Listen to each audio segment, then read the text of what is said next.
Hello, and welcome to Spearmaking 101 on behalf of LARPing.org, The Voyage North, and Ordo Sordi. Today I'm going to be showing you the materials, the lengths and measurements, as well as the construction of spears for the grand battle at Bicolline. I hope you enjoy the video and get a lot out of it and understand both how the spears are made, how they will be used in battle, and especially how to repair them if you need to do field repairs or reconstruction. For this video, we're going to be making two types of spears today. So I have two bamboo poles. The two spears I'm going to be making are the standard out-of-foam construction spears, and I'm going to be mounting a Kalamazoo telescopic spearhead from kalamazoo.com. I thought I would present both so that you can see the construction of both items. The spears at Bicolline are 9 feet in total length. Therefore, the materials I needed to use in order to be able to make the spears was bamboo at 1 to 1.25 inch diameter for the 9-foot lengths. These can be found at ag stores in mostly rural areas, and I can post links on how I found these. But the best part is these ag people know who we are, and if you find the right place, they'll say, "Oh, is this for LARPing?" And you'll say yes. When you choose bamboo as a component for your spear, you'll notice that in the bags that you get, it is a natural product, and there is some variation between the poles. You will want to try to find poles that are the thickest, the longest, and the straightest, but these will also tend to be the heaviest.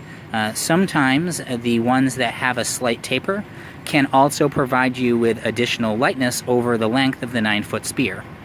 In the past, I've used other materials like band poles from Band Shop, and these would at first glance appear to be very light. But over the length of an entire pole, they can get quite heavy. And this is why we are switching over to bamboo for this video. When making a spear, we're going to use two different types of foam. You will see these referred to as closed cell foam. This is the kind of stuff where if you put it in a pool, it would float. Therefore, a fantastic source for foam for spears is in fact pool noodles. The inside hole can be small or it can be large. It doesn't matter, we're gonna stuff that up anyway.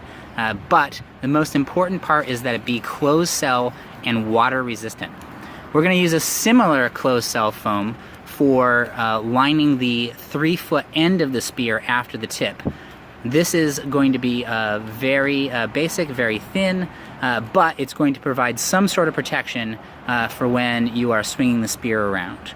The last type is called an open cell foam. This is also known as furniture foam, and this would take in a little bit of water, but mainly it's very soft and squishy, and this is going to make up the absolute last 4 inches of the tip.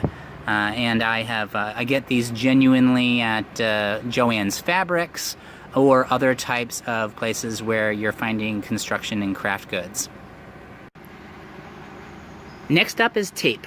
You can't get any more Canadian than this, but a majority of the craft material you're going to need to make a spear is typical hockey tape. This can be ordered online in different colors, but this is going to make up a majority of the gripping and outside surfaces of your spear. You're also going to need a little bit of strapping tape. This can be found anywhere, mostly Home Depot or Lowe's, but you'll notice strapping tape has these really nice fine grains in them. There's cloth inside of the tape embedded, and it is resistant to tears and scrapes. This will help the inside of the spearhead when you want to make sure that when you hit someone's plate mail or armor, that all of the construction around the foam doesn't come apart. And lastly, our old friend duct tape, which comes in multiple different ways.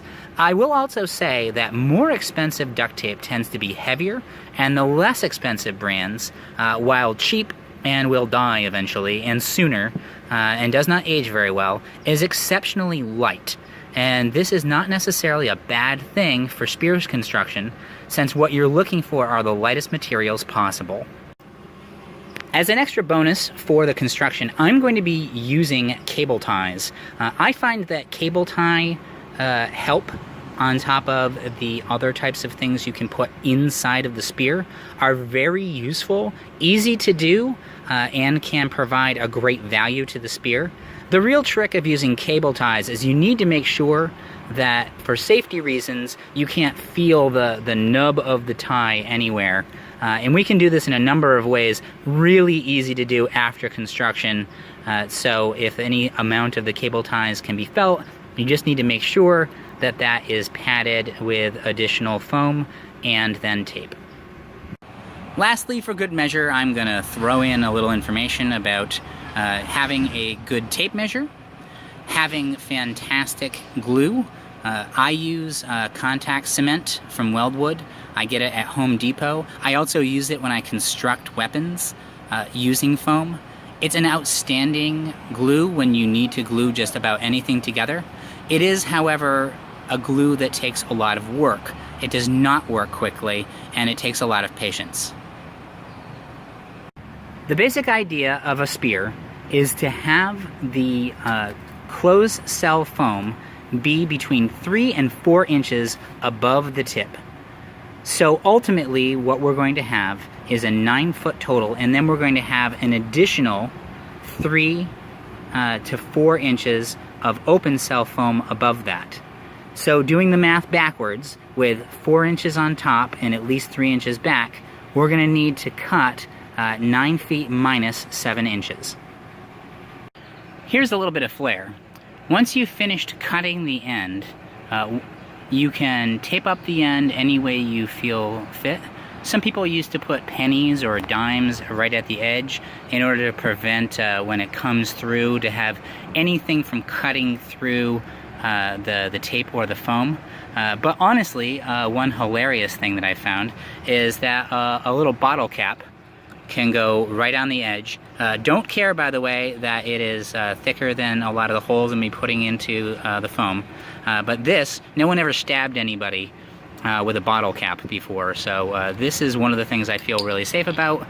The other ones, aluminum bottle caps, they do just as well.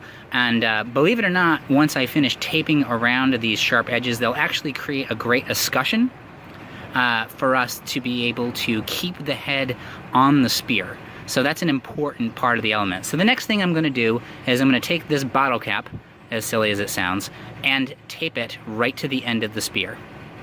So I have taped the bottle cap right to the end, and it feels nice and safe.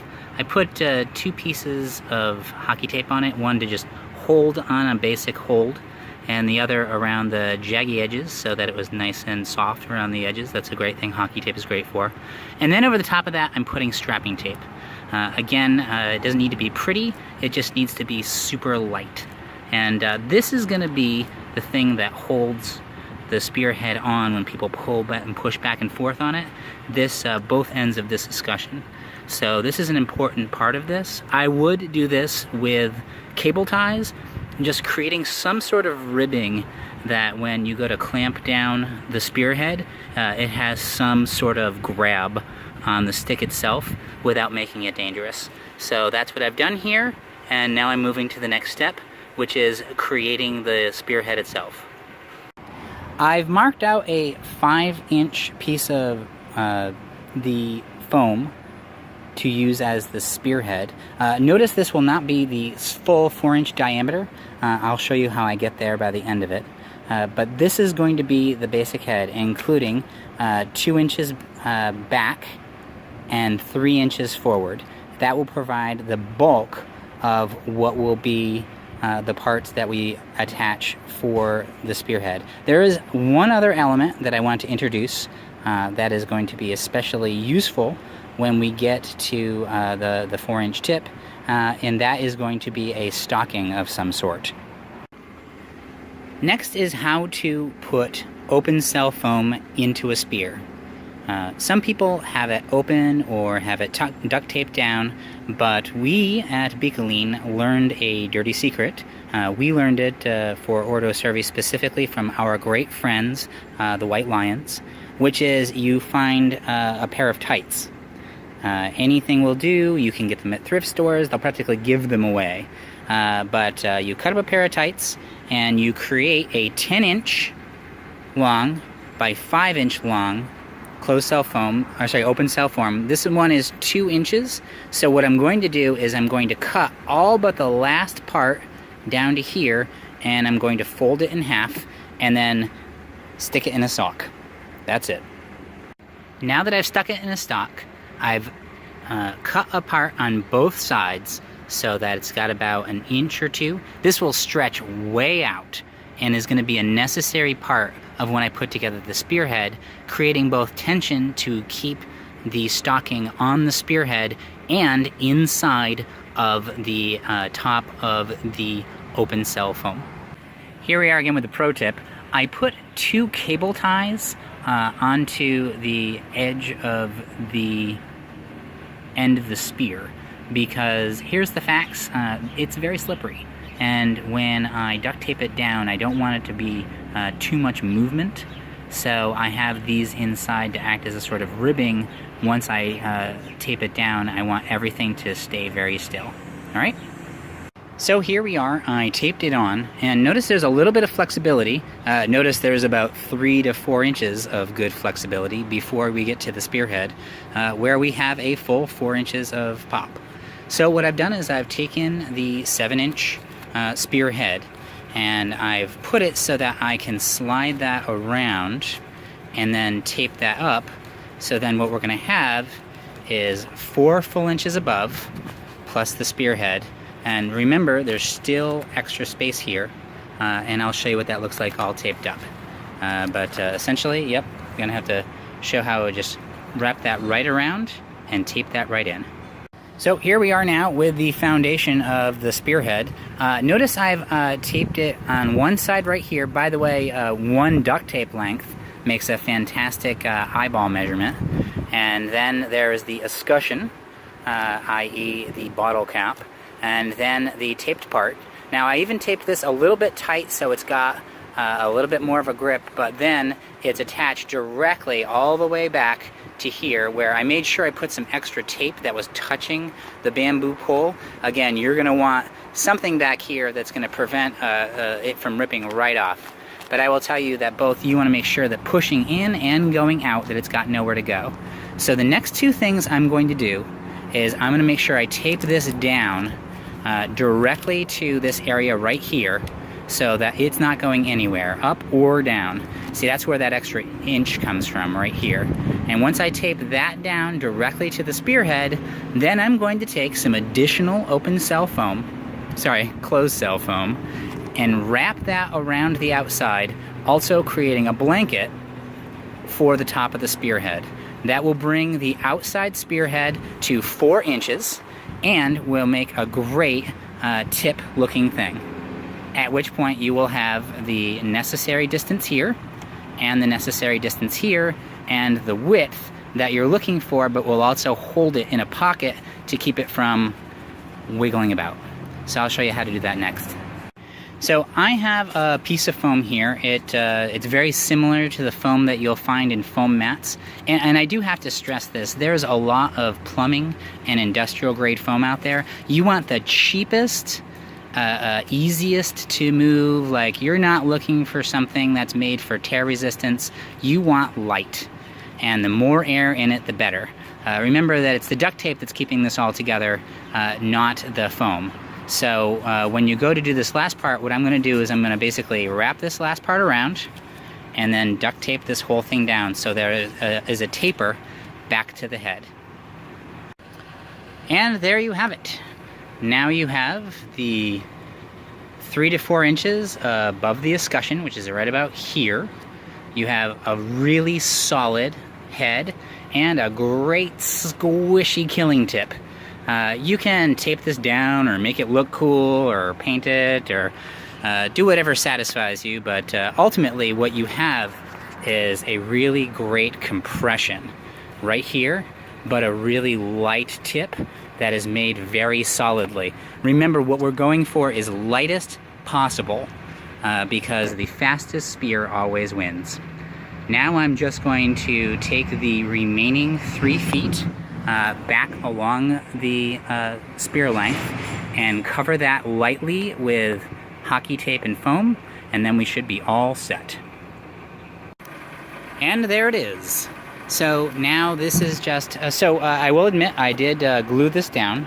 I find that glue really kind of helps the stability of the whole thing, but to be honest, I could have just wrapped this whole thing with the additional padding. I also added a little glue discussion end here in between the two differences. This is just in case something happens, also kind of looks good. I also don't mind so much having ridges sometimes on spears. They can catch things as they come backward, like shields, and since no one should be trapping spearheads, it should be all set. You'll also notice that I left just a little bit up here when it comes to where the head is. I'm just going to have one little bit of tape up here just to hold in that last inch, but the next trick is to take 2 different colors of hockey tape. Again, this is my preference, not a necessity, and tape all the way up the shaft, and then lightly tape the padded parts. Remember, whenever you're taping down something, that if you don't want it to compress, you want to make sure that you are ahead of time just taping very lightly, especially when it comes to the padded parts. If something taped lightly rips or there's a cut, you can always just throw a piece of duct tape over it, but once you compress foam, that's it. So I'm just going to do the finish up work, then we'll do the tip, or the end, and then we will be all done with spear number 1. Okay, at this point we're doing great. I have taped it all the way along the length, and including done some details on the head to make it nice and solid, but also give it some room to flex. I did a measurement, and it comes out to about 106.5, which means I have an extra 1.5 inches, which means I'm doing good. If you do end up a little bit long because of the poofiness of the end, you can just take some off the back. But now it is time for you to put the butt on your spear, and what I'm going to do is I just cut a piece of foam out, and what I'm going to do is just tape it like this to the end, and then take 2 more pieces of foam and just make a nice soft little butt end. It doesn't have to be super protective, but this is the part where if you accidentally smack somebody behind you, whether in the ribs or accidentally in the jaw, there's some sort of protection. So I just took a little piece of foam from my leftover foam group, and I'm just going to fold this up and tape it onto the butt, and then I'm going to wrap it real nice and tight right around here, and then I should be all done. And so here we are. So the total length is just about 1/2 inch to 1 inch underneath of 9 feet. You'll see that we've got 3 feet back, fully padded, feels nice and good, and that it's nice and light. So here we are.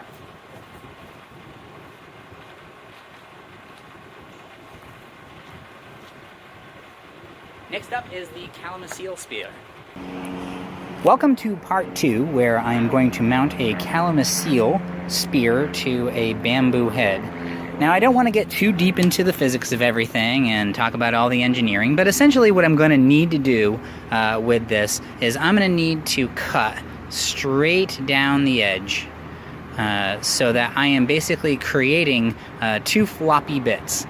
And really the failure point for anyone who mounts a Kalamazoo spearhead this way is going to be that if you don't cut down far enough and give it enough flex and then support the bamboo back behind the cut, you're going to have a point right at about this point in a Kalamazoo spear where you're going to have a snapping risk. And the key to that really is to just make sure that when you come down the edge and you're splitting it, that you create a definitive stop. Now I'm going to do this one of 2 different ways. One way you could do this is by drilling a hole straight through and then cutting down to it. This will prevent splitting past the area, and the 2 ends will will separate a little bit without, necessarily putting too much stress past the drill point. But I'm going to experiment with just trying to cut straight down this and see if I can't get to a point where I'm sandwiching in. The real strength of this is going to be that the other way I was going to do it was creating a sleeve, where I create a sleeve for both like this. And if I did that, the real failure point obviously would be in the sleeve itself in the middle.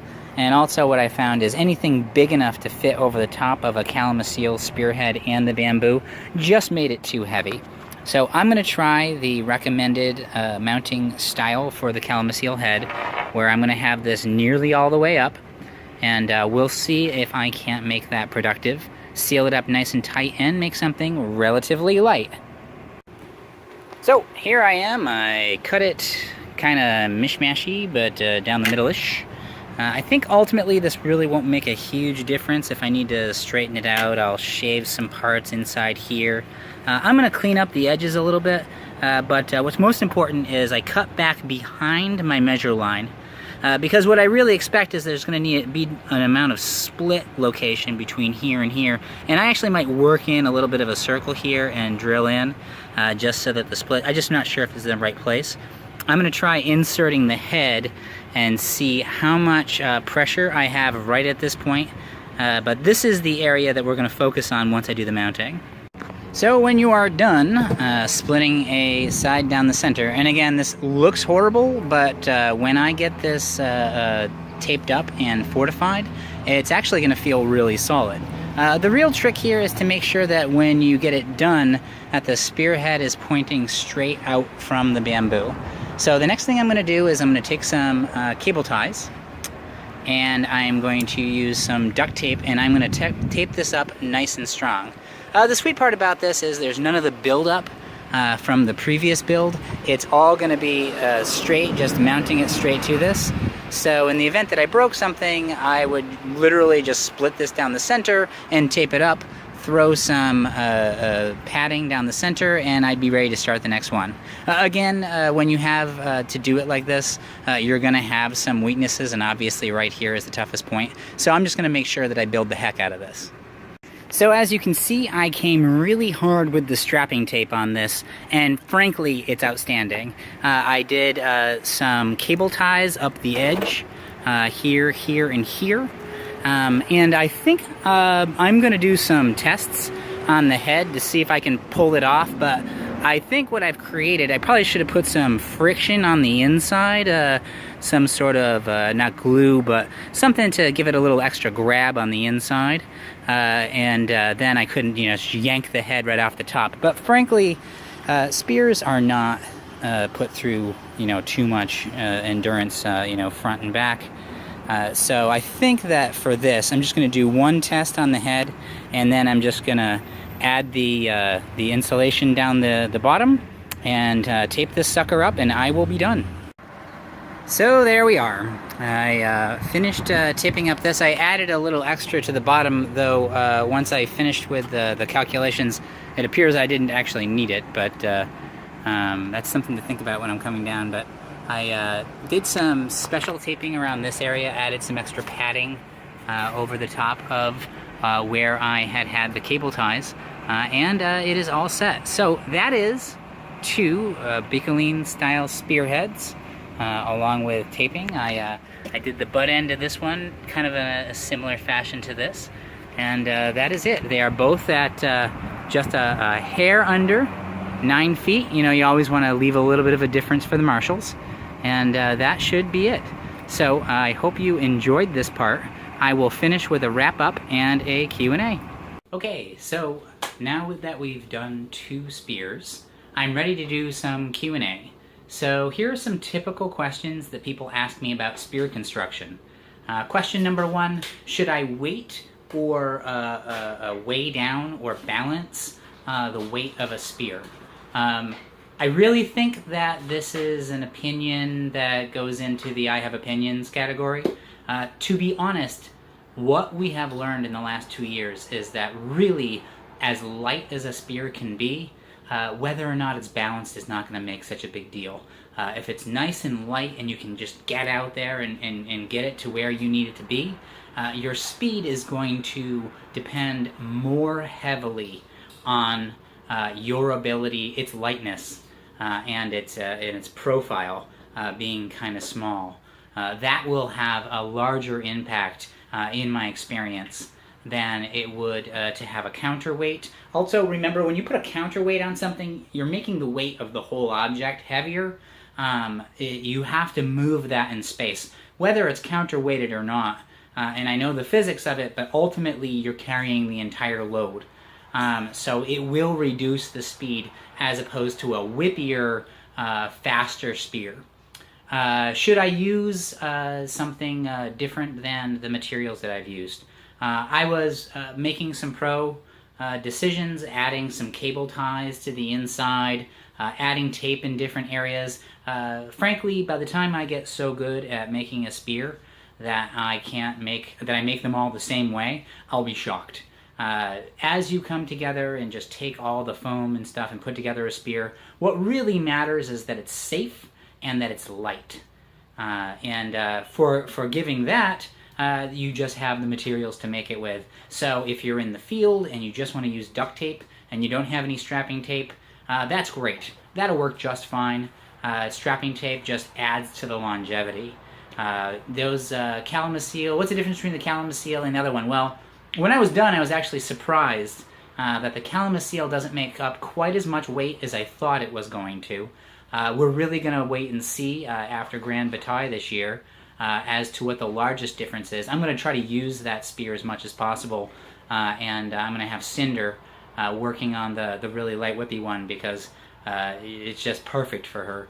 But I am going to put that the Calamacile one. What's the difference between having a Calamacile spear that has a foam tip and one that has a soft squishy tip? When you're doing the tippy tap with spears and you're just getting around people's garbage, it might be that they're more willing to take a Calamacile hit than they are a feather pillow hit. But I'll be honest, I haven't ever seen a difference. So in my use of either one, they're both outstanding. I'd be very curious to see if I can't get a couple more people to turn over or take it down legs by using that Calamacile and getting it really in there. What is the breakability of bamboo? Wouldn't you rather have a stronger material? Again, if you have just a limited amount of materials and you don't have extra bamboo poles or you don't want to do field repairs, then yeah, bamboo can be tough. It's a natural product, so you're going to snap it. It's going to snap, especially if somebody falls on it. There's a lot of accidents that happen in war. So the things you're going to want to be careful with a bamboo pole are the exact same things you're going to want to be careful with a light whippy weapon that you would have in full latex. That is to say, don't land on it, don't let it get trapped, don't pull if somebody traps it. Those are the types of things that you can do to prevent the weapon from being damaged. If the weapon is damaged, you drop it. You walk off the field, you drop it near the water. You don't want to have the bamboo splinters and stuff come out, though a majority of the taping should prevent that. Obviously you don't want to play with a broken weapon. So with that being the majority of the questions I get, there are little other ones like, could I use this material instead of that? As long as you are making the minimum, which is, 2 to 3 inches of closed cell foam, 2 to 3 inches of open cell foam. Really what the marshals look for when they're at the marshal booth doing the homologation, it's called. They're squishing it, they're making sure that it's okay, that when you hit somebody with it, they're not gonna bleed. So that should be the best questions that I've gotten so far. I hope that this has been clear and that you now understand the materials, the effort, and the construction of a 9-foot LARPing Bicolline spear. So this has been Asher Fells for LARPing.org, The Voyage North, and Ordo Servi. Thank you very much for your time.